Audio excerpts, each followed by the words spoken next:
రక్షించడానికి దేవుడు ఈ లోకానికి వచ్చాడు. ప్రియ సహోదరుడా, మనము దేని నుంచి రక్షించబడాలి?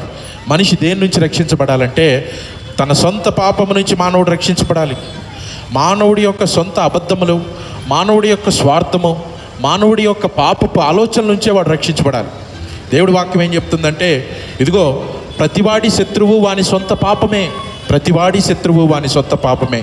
ఎవడైతే వ్యభిచారం చేశారో ఆ వ్యభిచారం వాని శత్రువు. ఎవరైనా దొంగతనం చేస్తే ఆ దొంగతనం వాని శత్రువు.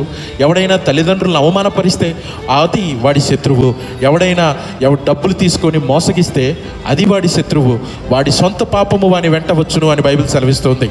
ఒకని పాపములు వాని వెంట వచ్చును, ఒకని పాపములు వానికి ముందుగా వెళ్ళును. ప్రతివాడు పాపము చేసి దేవుడు అనుగ్రహించే మహిమను పొందలేకపోతున్నప్పుడు మనల్ని రక్షించడానికి యేసుక్రీస్తు వారు ఈ లోకానికి వచ్చాడు. మనల్ని పాపము నుంచి విడిపించడానికి యేసుక్రీస్తు వారు ఈ లోకానికి వచ్చాడు. మనకి నిత్య జీవం ఇవ్వడానికి యేసుక్రీస్తు వారు ఈ లోకానికి వచ్చాడు. ప్రియ సహోదరుడా, మనము బానిసలుగా ఉన్నప్పుడు, మనము సత్య మార్గములో లేనప్పుడు మనల్ని స్వతంత్రులుగా చేయుటకు, సత్య మార్గములు తీసుకురాటకు యేసుక్రీస్తు వారు ఈ లోకానికి మానవుడిగా వచ్చి మనకు రావాల్సిన